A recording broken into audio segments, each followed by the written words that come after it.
Prosecutor Baloyi just used Ntanzi's own Capitec bank statement, his own cell phone towers, and his own words from 2023 to bury him alive on the witness stand. I have 8 bombshells. Let's go. Whether you were in the vicinity of Foslorus area on the 26th of October 2014,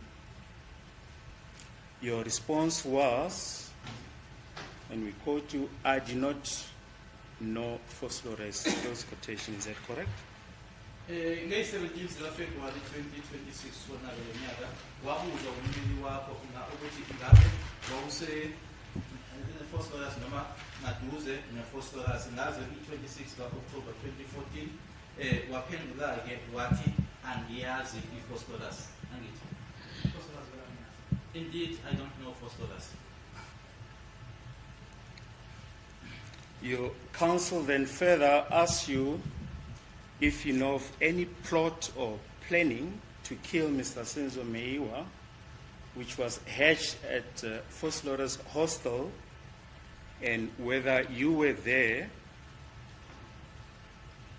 Your response was, "No, not in a single day. I've never entered that hostel to this day." Is that correct? Wasebuza-ke ummeli wakho ukuthi khona yini-ke itulokaziyo-ke elahlelwa lahlanganiswa-ke eFoslorus. Waphendula-ke wena wathi cha, angazi nje nehlanje elilodwa ngingene lapho. He's telling the truth, man. Now, Mr. Ntanzi, are you saying that you've never set your foot in Foslorus? Mnumzane Ntanzi, ingabe uthi awukazi nje walibhada iFoslorus?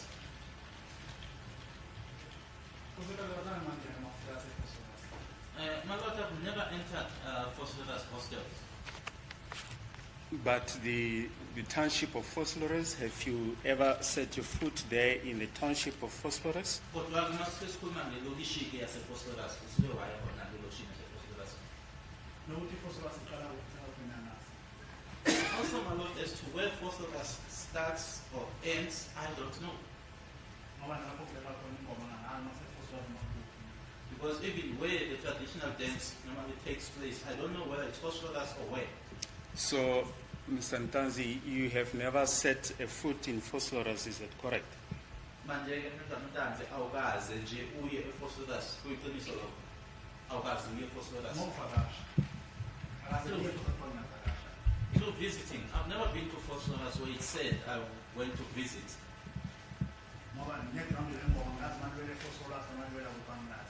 Because even the field that is used for the traditional dance, I don't know whether it falls under Foslorus or under which place does it fall.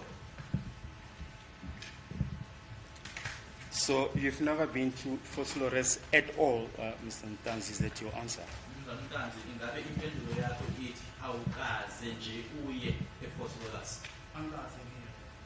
Indeed, I've never been through visiting.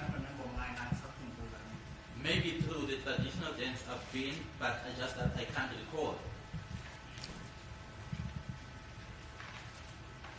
You say maybe you've been there to perform traditional dance, is about to say.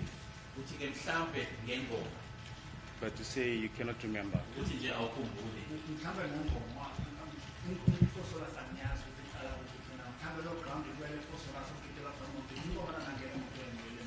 I am saying that maybe through the traditional dance, because I don't know whether that particular ground where or field where the traditional dance would be performed falls under Foslorus or what.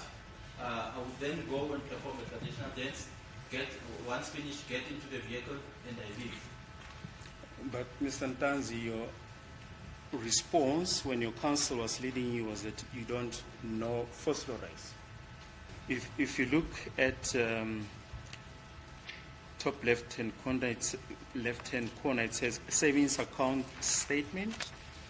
It says Mr. Bongani Ntanzi, room FF38, Masizakele, Doornfontein, Carltonville, 2499.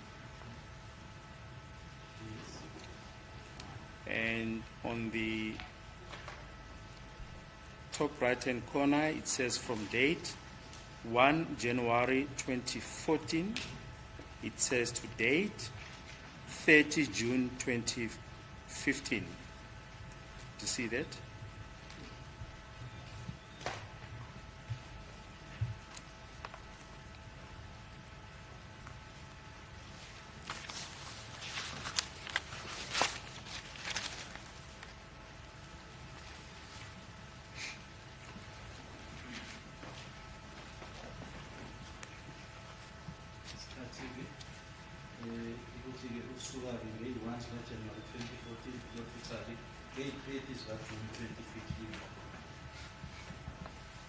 Do you see that? Yes, I see the dates that are written. Right. Now, if you turn over the page, the third transaction from the bottom, it says 29 June 2014. You can see that? Yes, I see. It says ATM cash withdrawal, ATM Foslorus Naledi Foslorus. Kubhaliwe ukuthi ke imali ke eyakhishwa emshinini phecelezi ke ATM Foslorus Naledi wasebhalwa Foslorus. An amount of 60 rand was withdrawn. Kwakhishwa imali of 60 rand. Yes, I see. Now, what is your comment in light of the fact that you testify that you've only been to Foslorus to perform and that you did not go to the malls? Uthinike manje ukufakazi bakho enkantolo ukuthi uyideke noma wayake eFoslorus waya ehlanje lodwa nalapho wayiyela ke ukuthi uyofika ingoma awukaziyeke emall.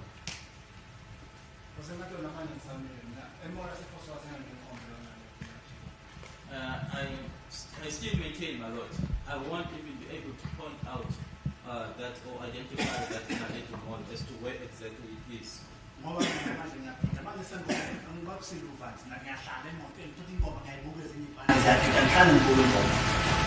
As I'm saying, as I said, my lord, that even when I'm there, I'm not someone that will go around. I would sit there, my lord, and watch the other groups performing. Now, how do you explain that cash withdrawal at an ATM in Foslorus Naledi Foslorus on the 29th of June 2014? Ukuchaza kanjani ke lokhu ke okubhaliwe ke lana ukuthi ke bakhishwa imali eFoslorus eNaledi Mall.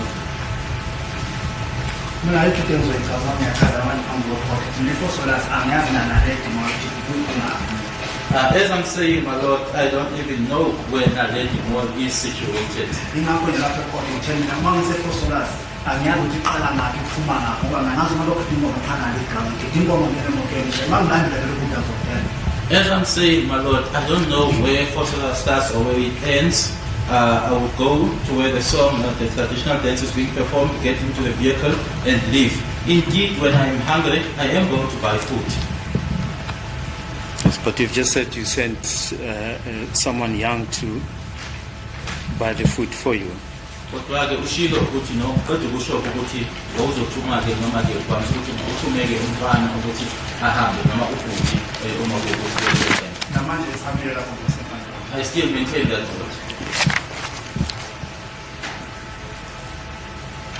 If you look at the transaction towards the bottom half of the page, is transaction number 16 from the bottom. On the 21st of June 2014, there's an ATM cash withdrawal at an ATM at Johannesburg Plain. It says Johannesburg. An amount of 1,000 rand was withdrawn.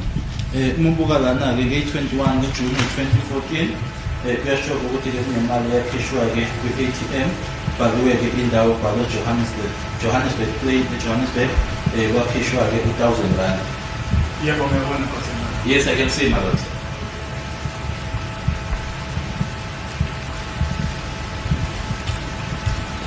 What is your comment?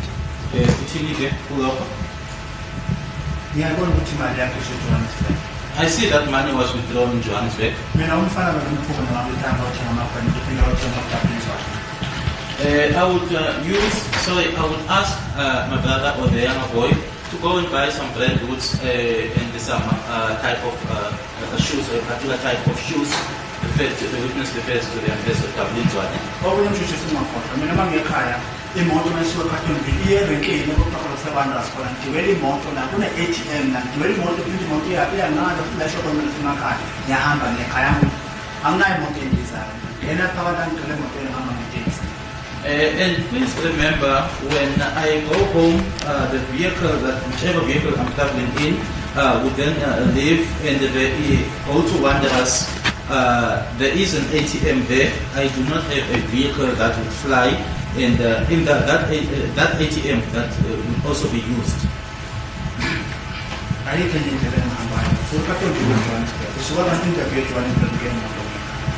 Now watch Baloyi connect the bank statement to the hostel. He brings in what Sibiya told this same court on November 6, 2025. Please show the video. Well, accused number one, Mr. Sibiya, testified that he uses the Foslorus Naledi Mall because it's closer to where he resides at the hostel, at Basotho Hostel. Umsolo wokuqala-ke ubufakazi abethula-ke wathi-ke noma watshela inkantolo-ke ukuthi-ke i-mall ayisebenzisayo-ke i-Naledi Mall ngoba iseduze-ke nala ahlala khona e-hostel. I don't reside in Foslorus, my lord. Sibiya resides in Foslorus. What is your comment that this mall where you made a cash withdrawal on the 29th of June 2014 is closer to Basotho Hostel? Uthini-ke kulokhu kokuthi le ntolo lezi-ke noma-ke i-mall lena-ke owayisebenzisa wena ukuthi uyokhipha imali kuyona ukuthi-ke iseduze ne-hostel, i-Basotho Hostel, uthini nalokho?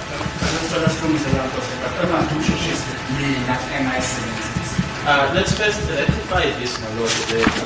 Not say the mall that I used. Number two, hostel. The second be, my lord, the hostel that the state is referring to is unknown to me. Now, I'm not going to respond to what Sibiya said here in court. If you want Sibiya, here is Sibiya in court. I just wish to refer you to the evidence of Mr. Sibiya, accused number one, on the 6th of November 2025, page 34, during cross-examination by the state, at line 9, we asked him, state, but Mr. Sibiya, the question here is that you yourself acknowledge that you do use the Naledi Mall, is that correct? Then at line 12, accused one, yes, the Naledi Mall is next to where we resided. I used to use it. Lana-ke ngesikhathi-ke umuntu abesibiya uzwa-ke umshushisi kodwa-ke umuntu abesibiya umbuzo uthi nawe-ke uyavuma-ke ukuthi wawuvamise ukusebenzisa noma ujayele ukusebenzisa-ke i-Naledi Mall, ingabe kuyiqiniso lokho? Wasephendula-ke usolo lokuqala, yebo, i-Naledi Mall iseduze kwala engangihlala khona, sasijwayele ukuyisebenzisa.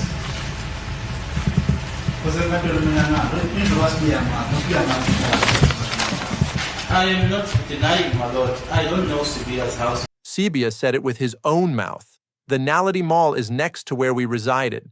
That is the same mall where Ntanzi's card withdrew 60 rand. And Ntanzi says he does not know the hostel. He does not know the mall.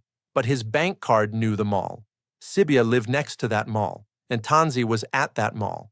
and 4 months later, Senzo was shot dead 1.18 kilometers away. This is the longest bombshell and the most devastating. Baloyi reads every cell tower, every timestamp, every call.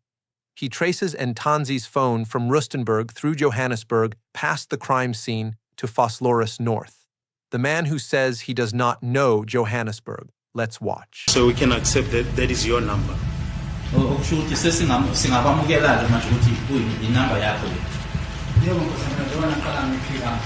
Yes, my lord, because initially I never denied the number.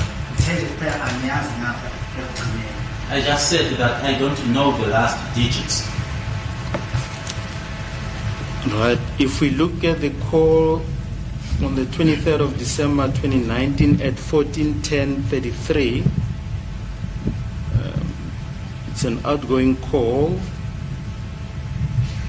to an MOC to the number 0726191698, which you say belongs to your girlfriend, using your number 076264840. It lasted 21 seconds. Masibuka ke usebenzisa inamba yakho 0762648460 ngazo i-23 December 2019 isikhathi 14:10:33 wena ke owashaya ucingo ama-seconds awu-21 ufonela yona ke inamba 0726191698. We see that the tower is Ellis Park Station, SGS3. Iyakhombisa ke itower laphayana ukuthi ke i-station sase-Ellis Park noma ke Ellis Park Station SGS3. We know that that is in Johannesburg, is that correct? Siyazi ukuthi ke useGoli la. I hear as you're saying, I don't know where it is. Then again on the same day at 14:12:43 seconds, there's an outgoing call, an MOC to the number 0726191698 that belongs to your girlfriend, using your number 076264840, again on the 23rd of December 2019, lasting 19 seconds. The tower is still Ellis Park Station SG3. Phinde futhi ke ngazo i-23 December 2019 isikhathi 14:12:43 usebenzisa inamba yakho ke 0762648460 wena washaya ucingo ama-seconds awu-19 inamba 0726191698 itower ke iphinde kuseyiyona ke i-2G Ellis Park Station SGS3.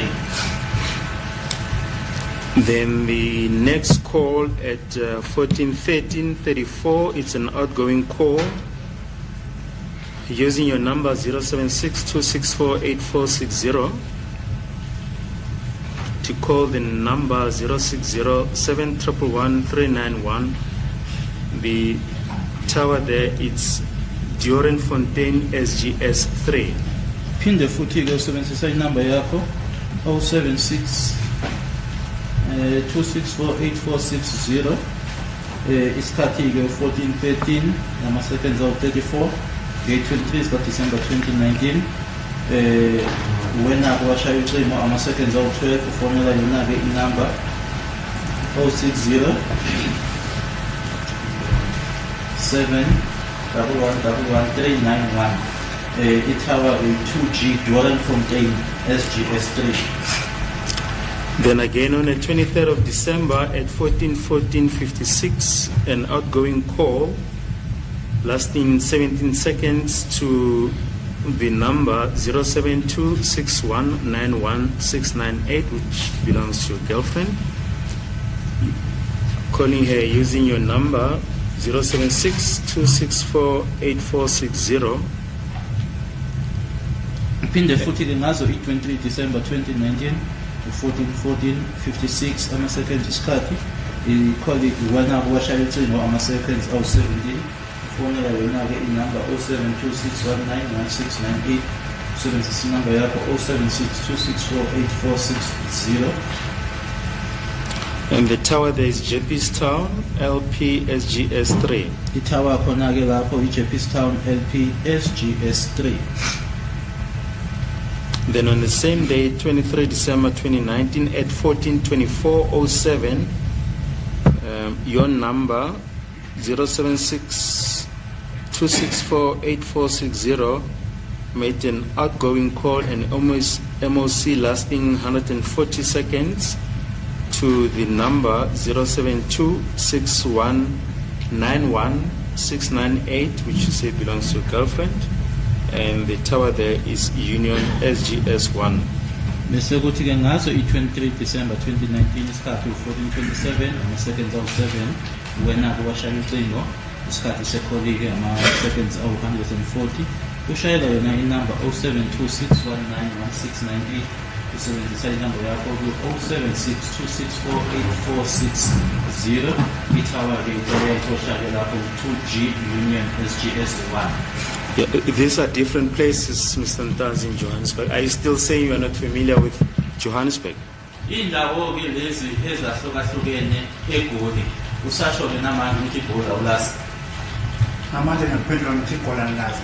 I'm still answering you and say that I'm not familiar with Gauteng. Isacela ukucacisela ikhotho kwikhotho kufanele yazi ngale iGoli oyisifunda lapha ngoba ikhotho khona kwelahla. May I please explain to the court, because there is somewhere where the court is being misled with what you are reading here. Yes.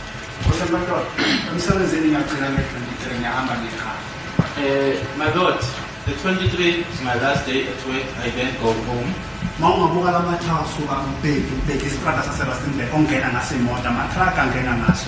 If you look at the tower written here, my Lord, it's written very straight. That's the road that is being used by vehicles, whether it's trucks, to get into Rustenburg. Johannesburg Tower. And then you come down, it's written Rustenburg, up until you get where you say Johannesburg. C23, that's the Though that was on the 23rd, my Lord, the last day 2019, 2019, which is the Kaya, and last year, 23, not 24. Episode 23, 24 On the 23rd, I was at home, my Lord. I got home at night on the 23rd, and then on the 24th, I am attending the traditional dance. Magic court, like the reason I didn't want, I wish food better than I would do bad at Rustenburg. Johannesburg, very tired. Yes, I can't move. I'm not tower second for that. When I'm not talking to Johannesburg, I'm I'm maintaining that now the court is now not being told or read according. It's not being read according to this. The towers back home are not appearing, even at the back. Those towers are not appearing. I still maintain that Johannesburg is unknown to me. Yes, one can see you travel. It's the same day. We've always placed the date. One can see that you're traveling through those areas. All that we are asking you is, are you still maintaining that, despite the fact that the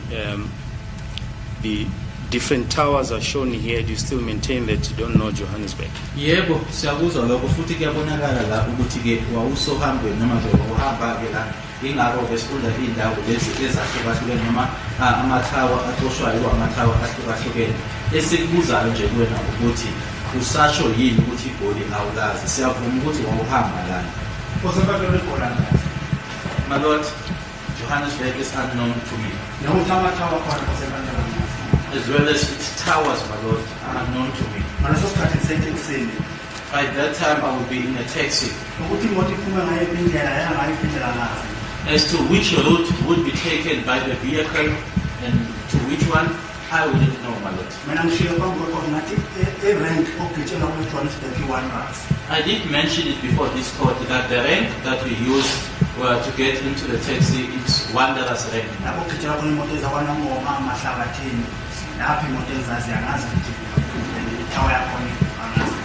That's where you will get transport to Masawatin, to Nongoma. As to which tower then it picks up, my Lord, I don't know.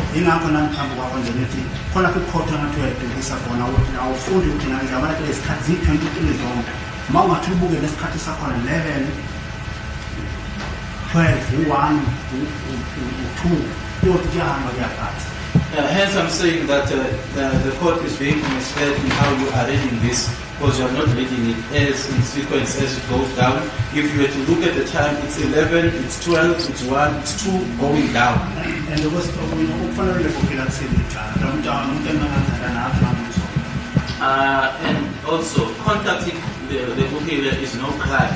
Yes. This is someone that I had a relationship with. Not to say that I hated him. No, Mr. Ntanzi, we're just saying the call data shows that you were traveling on the 23rd of December 2019. We're just placing these towers on record. And the times. Ukuthi impela wawuhamba esikwenza nje ukuthi ke sifundeke lamathawa ahlukile siwafunde yebo lokhu kuyakhombisa ukuthi ke umuntu wayesendleleni wayehamba. Yes, my lord, I hear you, but I still maintain that I do not know Johannesburg. Right. Then still on the 23rd of December,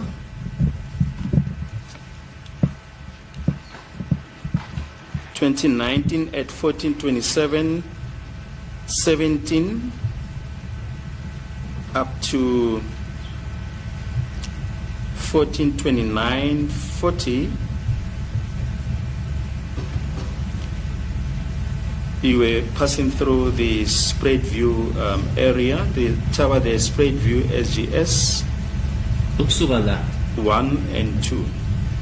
Ukusuka lana ke ngazo i-23 December 2019 isikhathi 14:27:07 kuzofica khona lana ke 14:29:40 lana iyakhombisa ke ukuthi wawudlula Spreadview.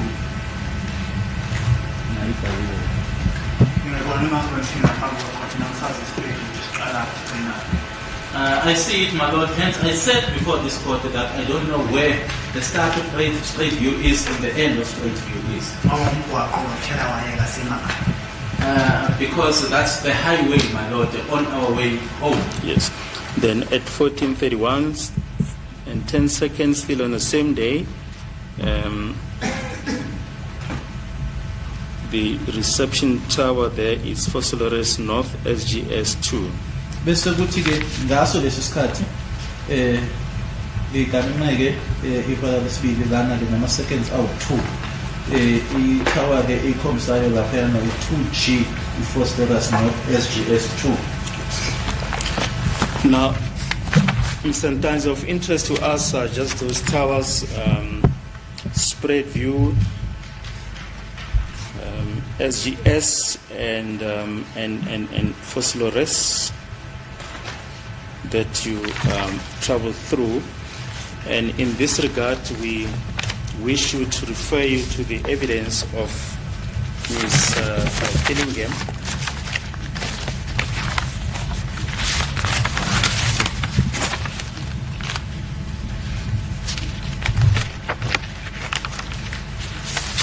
And she testified as follows at page 21 on the 21st of June 2024. The extract should be attached to the at the back.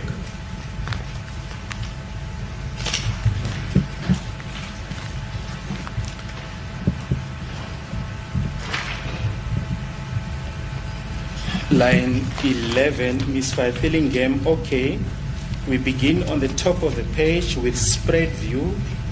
The distance to 13511 Kutlwano Street Vosloorus is 1.18 kilometers. Lana ke ushoshe sifunda ukufakazi bakhe ke uMiss Pinky by Fillingham bame 21 June 2024 page 21 nanguke lana ke uyena ke ophendulayo nokhuluma yeke undileke sizokhala ke phezulu lona ke ipage the Spreadview ibanga ke ubuya e-13511 eKutlwano Street Vosloorus amakilometer awu-1.18.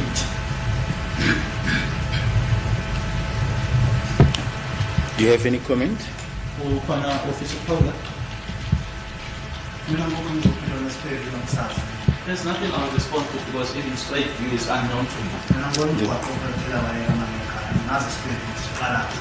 I just see a highway on my way home. As to where straight view starts and ends, I don't know. Then Miss Fillingham, the crime scene physical address is 13511 Kutlwano Street Vosloorus. The next tower or site is Parke, which is 2.2 kilometers. Thereafter, we have Foslorus Tower, which is 2.9 kilometers. We are going again, Miss Fillingham, focus back again, putting the way Stamego, DK, on 13511 Kutlwano Street Vosloorus. The line of the Parke, every banga, kilometer of 2.2.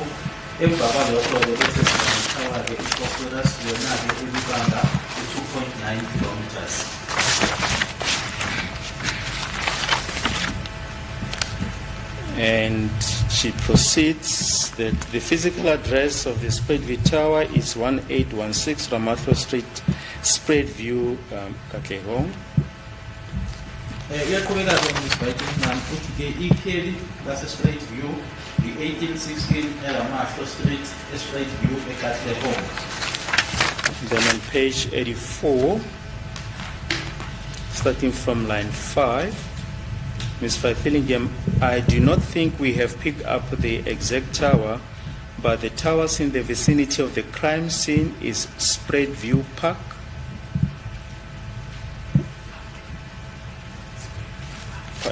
Spreadview Park.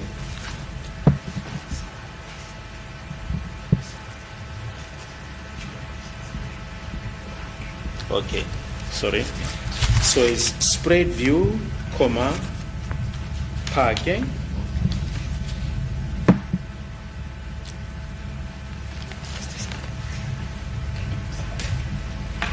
Museleke, Foslorus, Foslorus Square. So they are around the vicinity of the crime scene. Uyaqhubeka ke yena uMiss Fillingham umsiphingike nanjoma usho angicabangi ukuthi ke saqosha ke ekuyilona lona ithawa kodwa ke amathawa aseduze ke nalapho noma aseduze ke nayo indawo yesigameko i-straight view iphake nosileke iFoslorus kanye neFoslorus Square. Then lastly on this point,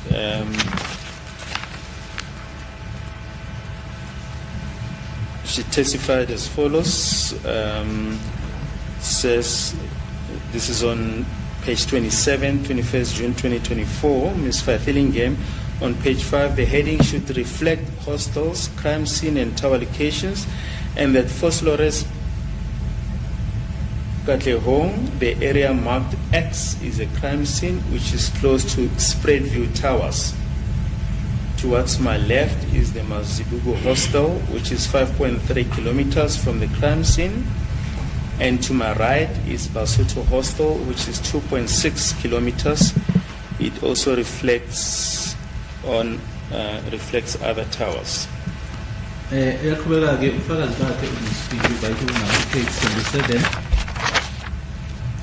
Uthi ku page 5 kufanele lapho bekubhalwe ke hostel indawo yesigameko kanye futhi ke nalapha amathawa akhona nokuthi ke iFoslorus Katlehong le ndawo emakwe ke ngo X iyona ke indawo yesigameko eseduze ke nama Spreadview Towers kuyisandla sami sokunxele iMazibuko Hostel ekubanga lamakilometer awu-5.3 ukusuka kuyona indawo yesigameko kwisandla sami sokusokudla Basotho Hostel ekubanga ke amakilometer awu-2.6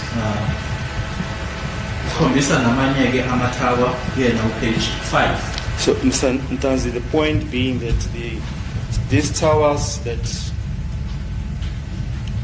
you made contact with along the way, Spreadview and Foslorus North, SGS, are not far from the crime scene. Kodwa esikushoyo ke ukuthi nanjengoba lana ke ufundelwe amakolile owenzile la ebesikhombisa khona-ke ngamathole wenziwa ukuthi-ke okukhonjiswayo-ke lana ukuthi lamathawa aqoshwayo lana-ke nkathi-ke wena-ke ushaye ucingo ukuthi amathawa angakude nayo indawo yesigameko awekho kude nendawo yesigameko.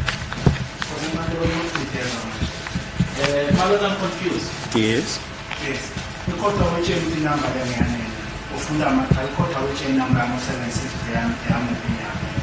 you are not informing us. 1.18 kilometers from the house where Senzo was shot dead. His phone went through Ellis Park, Doornfontein, Jeppes Town, Union, Spreadview, Foslorus North, 6 different towers in Johannesburg. And his answer is, I was in a taxi. Johannesburg is unknown to me. The taxi knows Johannesburg. The phone knows Johannesburg. The towers know Johannesburg. Only Ntanzi does not know Johannesburg. His phone was closer to the crime scene than the hostel.